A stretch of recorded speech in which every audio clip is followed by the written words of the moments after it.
गुरुर्ब्रह्मा गुरुर्विष्णू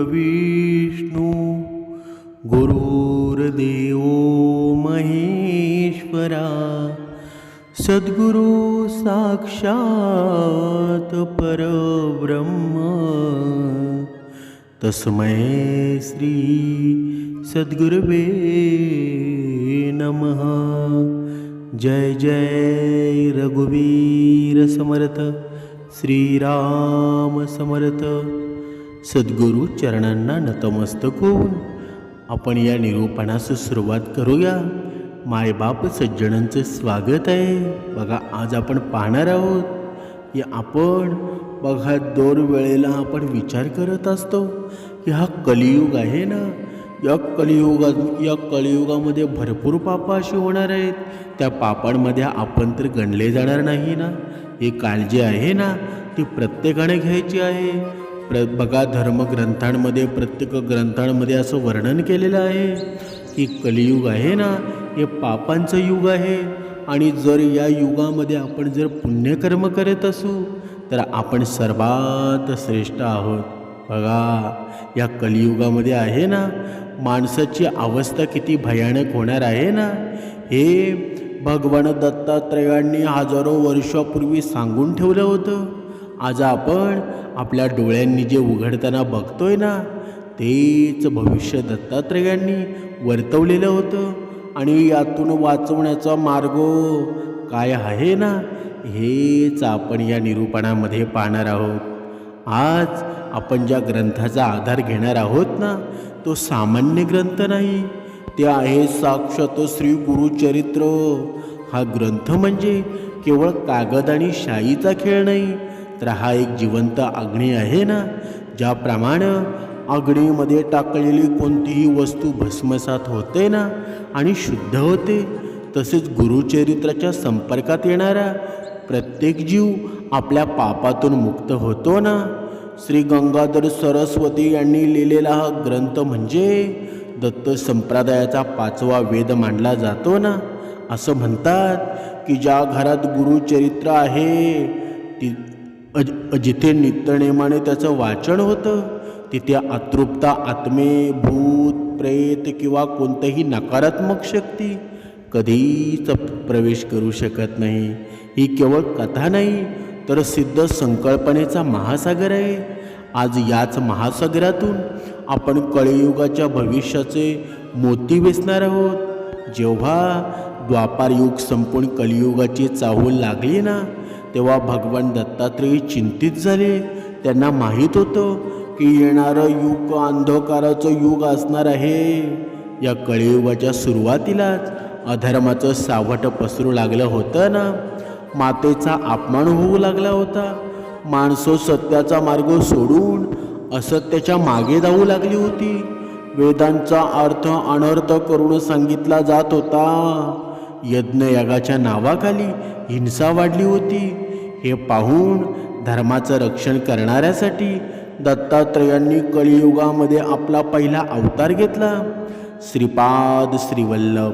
आणि त्यानंतर श्री नृसिंह सरस्वती श्रीपाद श्रीवल्लभ हे पिठापूरला जन्मले ना, तर श्री नृसिंह सरस्वती यांचा जन्म कारंजा येथे झाला।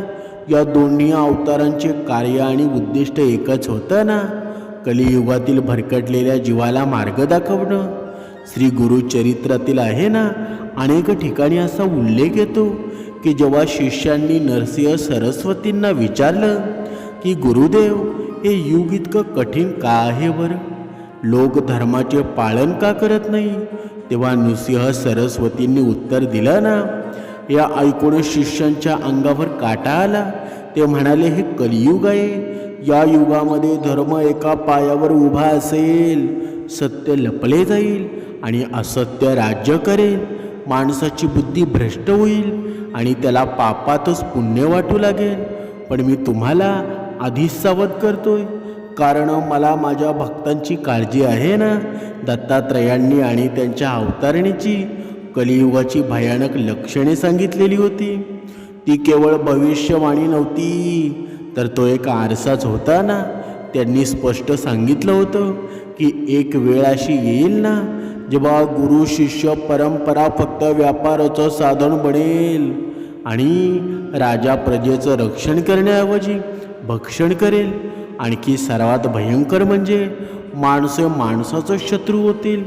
पण दत्तात्रयांचा जन्म तर झाला, त्यांचे अवतार कार्यही करून गेले.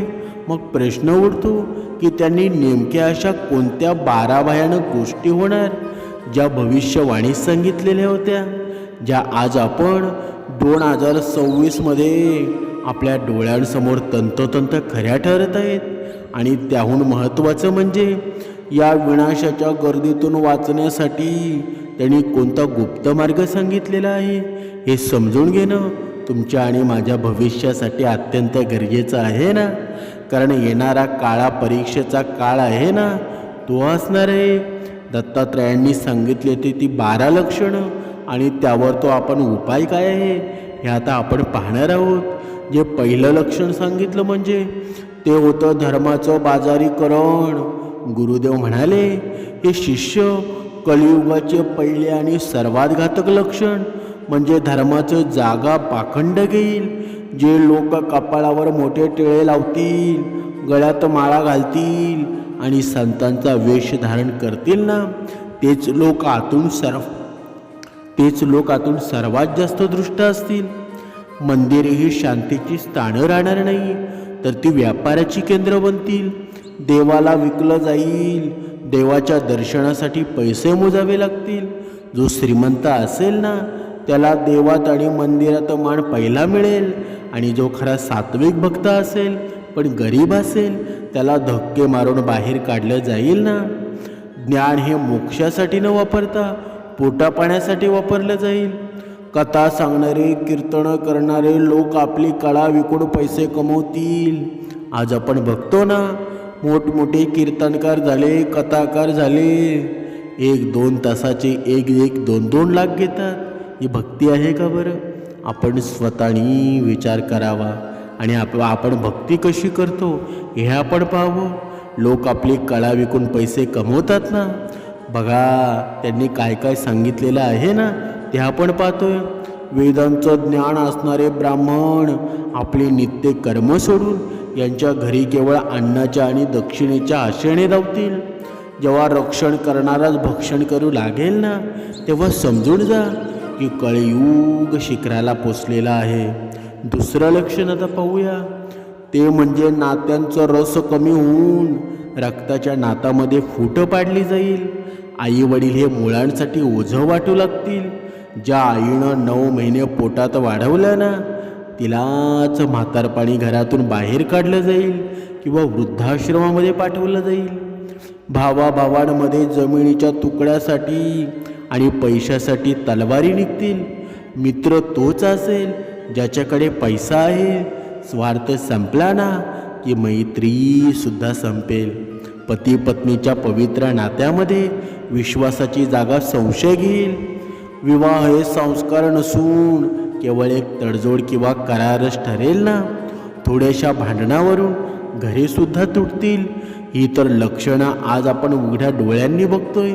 ते म्हणजे अन्नाची अशुद्धता. गुरुचरित्रामध्ये हे आधीच स्पष्ट सांगितलेलं आहे की अन्न हेच मन आहे. जसे अन्न पोटामध्ये जाईल ना, तसेच विचार आपल्या मनात येतील. कलियुगात लोक शुद्ध अशुद्ध अन्न भक्षण करतील, चांगले विचार सोडतील. हिंसा करून मिळवलेली, दुसऱ्याला दुखून मिळवलेलं, तामसी वृत्तीने शिजवलेलं अन्न या लोकसभेने खाऊन जातील. त्यामुळे लोकांची मनं अस्वस्थ राहतील. कितीही सुखसोयी आल्या ना तरी मानसिक शांती मिळणार नाही. चिंता आणि अकाली मृत्यू हे घरोघरी दिसतील. चौथे आणि सर्वात गंभीर लक्षण म्हणजे स्त्रिया पुरुषांचं अनुकरण करतील आणि पुरुष आपले पुरुषत्व विसरून वागतील. जेव्हा समाजात स्त्रीचा सन्मान संपेल ना, तेव्हा त्या समाजाचा विनाश अटळ आहे. वासना इतकी प्रबळ होईल ना की वयाची मर्यादा राहणार नाही. लहान मुळे असो अथवा वृद्ध कोणीही असो, अजिबात सुरक्षित राहणार नाही. लोक इंद्रिय सुखालाच प्रेम समजतील आणि आत्म्याच्या प्रेमाला विसरून जातील ना. आता आपण 5वे लक्षण म्हणजे निसर्गाचा कोप जेव्हा पृथ्वीवर पापांचा भर वाढेल ना, तेव्हा निसर्ग आपला समतोल गमावेल. अवकाळी पाऊस पडेल, नद्या आटतील, जमिनी नापीक होतील. जिथे पाणी हवं तिथे दुष्काळ पडेल आणि जिथे नको तिथे महापूर येईल. गाईला आपण माता म्हणतो ना, त्यांची कत्तल केली जाईल आणि हे उघड्या डोळ्यांनी पाहणारा समाज गप्प बसेल. हे सर्व ऐकून शिष्यांचं मन विचलित झालं. बघा, तुमच्या लक्षात आहे का? हे शिष्यांना सांगत आहेत ना. त्यातील एका शिष्यानं, ज्याचं नाव सायनदेव होतं, हात जोडून नरसिंह सरस्वतींना विचारलं, गुरुदेव, हे भविष्य तर अत्यंत भयानक आहे. जर सगळीकडेच अंधारच असेल तर सामान्य माणसाने, संसारी जीवानं यातून वाचायचं कसं बरं? काही कलियुगामध्ये मोक्ष मिळणं अशक्य आहे का? देव आम्हाला सोडून गेला आहे का? त्यावर श्री नृसिंह सरस्वतींचं हास्य केलं आणि ते म्हणाले, नाही, अजिबात नाही. ईश्वरानं कधीच आपल्या लेकरांना हात सोडला नाही. फळ 1000 वर्ष तपश्चर्या करून मिळत होतं, त्रेतायुगाची मोठी यज्ञ करून मिळत होतं आणि द्वापार युगाची कठीण पूजा करून ते फळच मिळत होतं ना. तेच फळ कलियुगामध्ये केवळ आणि केवळ नामस्मरणानं आणि विश्वासानं मिळेल. कलियुगामध्ये मार्ग कठीण आहे पण उपाय सोपा आहे.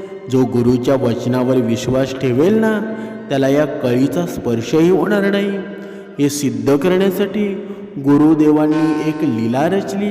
ही कथा आहे एका अशा ब्राह्मणाची, ज्याचं उदाहरण आजही कलियुगामध्ये पीडित व्यक्तीसाठी आशेचा किरण आहे ना. बघा, कर्नाटक प्रांतामध्ये एक ब्राह्मण राहत होता.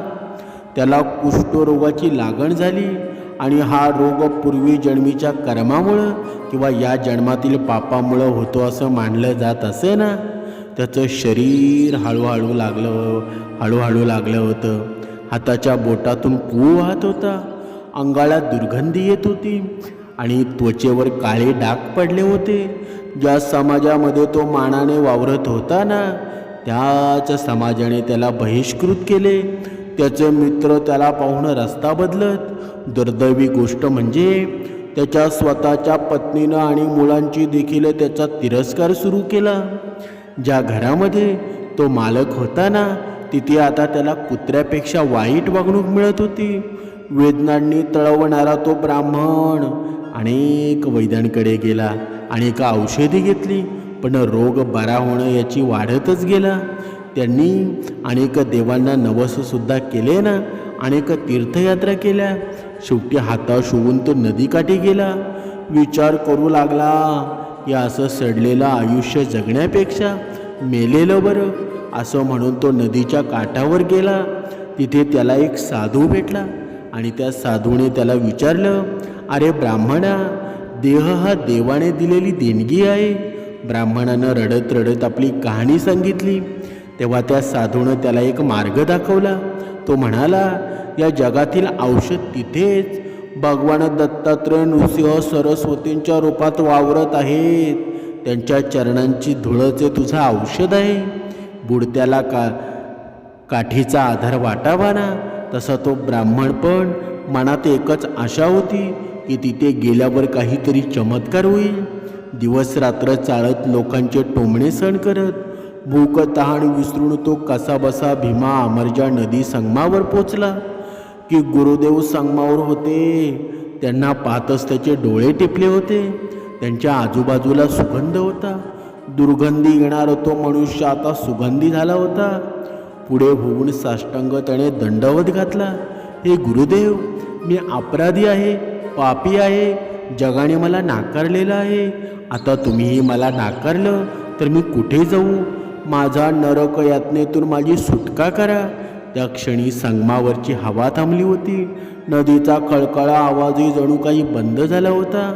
सर्वांचं लक्ष त्या रडणाऱ्या रोगी ब्राह्मणाकडं, शांत बसलेल्या गुरुदेवांकडं होतं. श्री नृसिंह सरस्वतींनी त्याला उठायला सांगितलं नाही. त्यांनी त्याला स्पर्श केला नाही, पण त्यांनी फक्त आपले दोन्ही डोळे उघडले आणि त्या ब्राह्मणाकडे एकटक पाहिलं.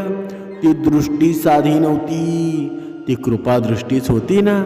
ज्याप्रमाणे सूर्यकिरण पडताच बर्फ वितळतो ना, तसं त्या दृष्टीच्या स्पर्शानं ब्राह्मणाचे कर्म नष्ट होऊ लागले. गुरुदेवांनी आपल्या कमांडोळीतले थोडेसे पाणी हातावर घेतले आणि मंत्र म्हणून त्या ब्राह्मणाच्या अंगावर शिंपडलं. त्या क्षणी काय घडलं हे शब्दात सांगणं कठीण आहे. पाण्याचे ते थेंब जेव्हा त्या सडलेल्या त्वचेवर पडले तेव्हा त्याला आपल्या शरीरावर काहीतरी चमकल्याचा भास झाला. एक तीव्र उष्णता त्याच्या शरीरातून बाहेर पडली आणि पाठोपाठ एक थंड लहर अंगावरून फिरली. त्याला आतून जाणीव झाली की काहीतरी बदललेलं आहे. जे तो वर्षानुवर्ष ओझं वाहत होता ना ते गळून पडलं आहे. त्याने हळूच डोळे उघडून आपल्या हाताकडे पाहिलं. त्याच्या तोंडातून शब्द कुंठला नाही.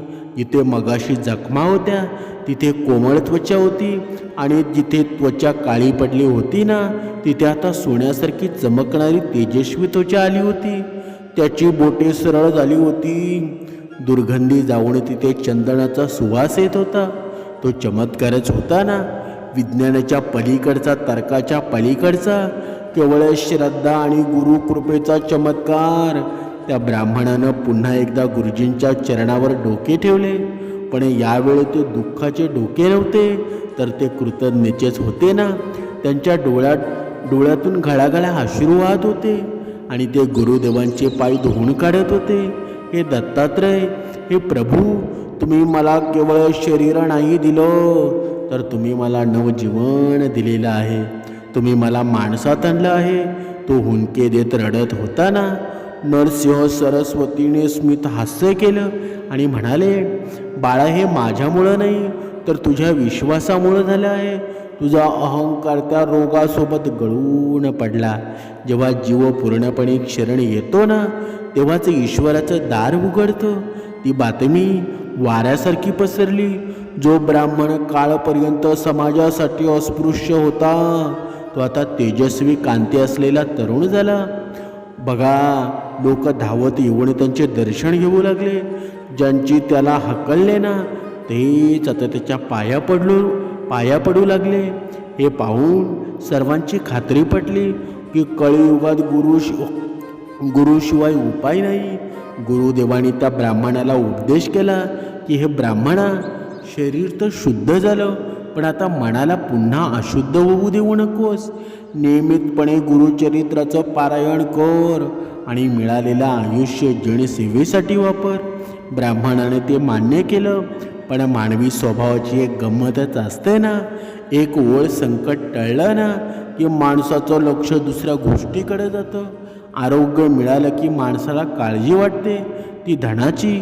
कलियुगामध्ये पैसा हाच दुसरा परमेश्वर मानला जातो ना, हे आपण सुरुवातीलाच पाहिलं. आरोग्याला मिळालेला तो ब्राह्मण आता विचार करू लागला की शरीर तर बरे झालं पण खायला काय, मी तर गरीब आहे. माझं घरदार उद्ध्वस्त झालेलं आहे. आता मी जगू कसा? तशीच अवस्था एका दुसऱ्या ब्राह्मणाची होती ना. तो शरीराने धडधाकट होता पण नशिबाने अत्यंत गरीब होता. घरात खायला एकही कण नव्हता. मुले भुकेने व्याकुळ होती आणि पत्नी रोज टोमणे मारत असत. तुमची भक्ती काही कामाची आहे? जर देव पोट भरू शकत नसेल ना तर त्या देवाची पूजा करून काय फायदा बरं? असे तो ती रोज त्याला सुनावत असे. बघा, तो गरीब ब्राह्मण विचार करत होता की खरोखरच कलियुगामध्ये भक्तीनं पोट भरतं का? फक्त अधर्मानेच पैसा मिळतो? याच्या प्रश्नाचं उत्तर शोधण्यासाठी आणि आपल्या दारिद्र्याचं उच्चाटन करण्यासाठी तोही त्याच वाटेने निघाला ज्या वाटेने कुष्ठरोगी ब्राह्मण गेला होता. पण काही गुरुदेव फक्त रोगाचे निवारण करतात की ते नशिबाच्या रेषेमध्ये दिलेले दारिद्र्य पुसून टाकू शकतात? गुरुचरित्रामध्ये पैशांबद्दल आणि समृद्धीबद्दल दत्तराजे दत्तात्रयांनी कोणता गुपित मंत्र सांगितलेला आहे ना? सर्वात महत्त्वाचं म्हणजे 2026 नंतर जेव्हा हे जग एका मोठ्या आर्थिक आणि मानसिक संकटाकडे जाईल ना तेव्हा आपली आर्थिक स्थिती सुरक्षित ठेवण्यासाठी आपण काय केलं पाहिजे? ज्यामुळे या गरीब ब्राह्मणाच्या आयुष्यामध्ये असा कोणता चमत्कार घडला ज्यामुळे त्याच्या झोपडीचा महाल झाला ना? कलियुगाच्या अंतिम टप्प्याबद्दल आणि 5 चरणांबद्दल काय अंतिम इशारा दिला? काय घडणार आहे?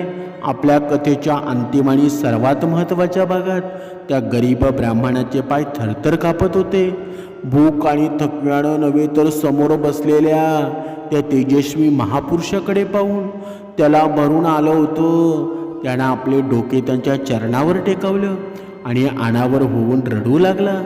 त्याचे अश्रू हेच त्याचे शब्द होते ना.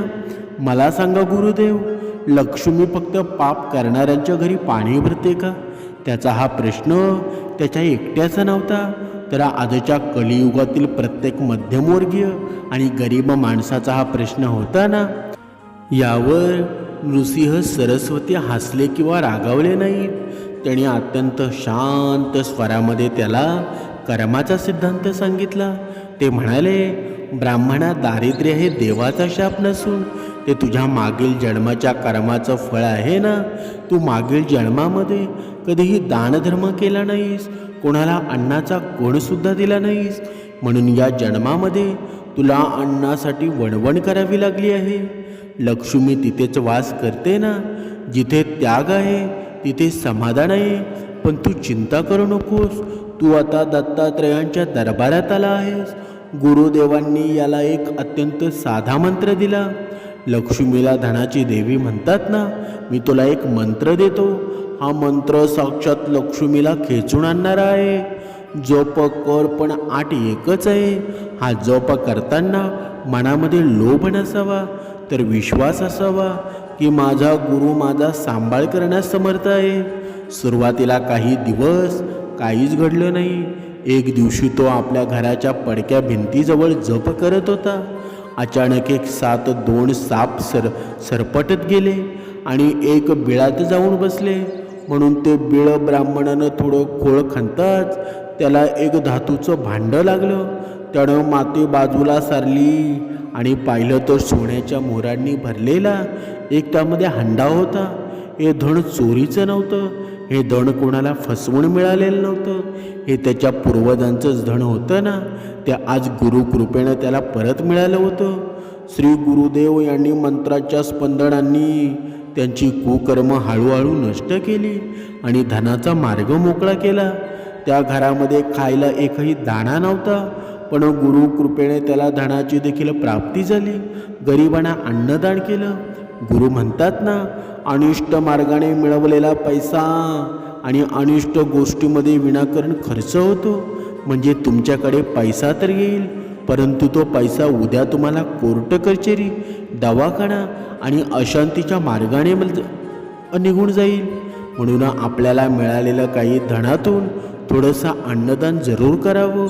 अन्नदान हे सर्वश्रेष्ठ दान आहे ना. त्या ब्राह्मणानं यावेळी चूक केली नाही. त्या धनाचा वापर गरिबांना अन्नदान करण्यासाठी, दान करण्यासाठी वापर केला. त्यावेळी गुरूंनी मोठा संदेश दिला. त्याला पैसा मिळवणं कठीण नाही, परंतु मिळालेला पैसा योग्य ठिकाणी वापरावा. पैसा जर गुरुकृपेने मिळाला ना तरच तो सुख देतो, परंतु जर वाम मार्गाने मिळवलेला पैसा आज सुख देतो, पण उद्या मात्र तुम्हाला दुःख आणि कष्टच देणार आहे. आता उरतो प्रश्न की शरीराचा रोग गेला, गरिबी गेली, पण पुढे काय? आपण 2026च्या उंबरठ्यावर उभ्या आहोत आणि आज जग वेगाने बदलत आहे. भगवान दत्तात्रय आणि भविष्याबद्दल म्हणजे आजच्या काळाबद्दल काय लिहून ठेवलेलं आहे? श्री गुरुचरित्रामध्ये आणि दत्तपुराणात कलियुगाचे भविष्य सांगताना त्याने 4 चरण म्हणजे ते टप्पे सांगितलेले आहेत. आता ते आपण खूप समजून घेणार आहोत. पहिला चरण म्हणजे सुरुवातीचे 5000 वर्ष तो आता संपत आलेला आहे. यात अधर्म वाढेल, पण अजूनही भक्ती जिवंत असेल. मंदिरातील कथा कीर्तनं होतील, पाप असेल, पण पुण्यालाही मान असेल. आपण सध्या याच टप्प्याच्या शेवटी आहोत ना. दुसरं चरण म्हणजे पुढील 10,000 वर्ष हा काळ अत्यंत कठीण असेल. या काळामध्ये मनुष्याची मन राक्षसी असतील, तंत्रज्ञानाची प्रगती होईल, त्यात लोक एकमेकांशी बोलणार नाहीत. मोबाईल आणि सोशल मीडियामुळं आज हेच घडत आहे. माणसं एकटेपणाने, डिप्रेशन आणि मानसिक तणावाने मरतील ना. जमिनीसाठी नाही तर पाहण्यासाठी वाद होतील. तिसरा आणि चौथा चरण जेव्हा घोर मोठं कलियुग येईल ना, तेव्हा वेद लुप्त होतील. गुरु हा शब्द फक्त शिवी म्हणून वापरला जाईल. आई वडील आणि गुरु यांचा सन्मान कोणीही करणार नाही. स्त्रिया आणि पुरुष दोघेही अनैतिक संबंधांना जीवन मानतील. आणि जेव्हा ही पृथ्वीची वेळ येईल ना, 2026 आणि 2030 नंतरचे भविष्य दत्त संप्रदायातील अनेक सिद्ध पुरुषांच्या आणि भविष्याच्या अर्थानुसार 2030 नंतरचा काळ आहे ना, हा मानसिक युद्धाचा काळ असणार आहे. शास्त्रांनी होणाऱ्या युद्धापेक्षा विचारांचं प्रदूषण खूप घातक असेल. माणूस स्वतःच्या मनाचा गुलाम होईल. भीती, असुरक्षितता आणि भविष्याची चिंता यामुळं तरुण पिढी उद्ध्वस्तच होईल ना. आत्महत्येचं प्रमाण वाढेल. औषधं शरीराला बरी करते पण मनाला शांत करू शकणार नाहीत. इतके घातक जीवन असू शकतं ना. म्हणून आता जागे व्हा आणि नामस्मरणाचं वेळ स्वतःला लावून घ्या. सद्गुरू आहेत ना, तुमच्या आयुष्याचं सोनंच करणार आहेत. समर्थांचे विचार तुमच्या जीवनामध्ये आणा. सद्गुरू कृपा झाल्याशिवाय राहणार नाही. जय जय रघुवीर समर्थ.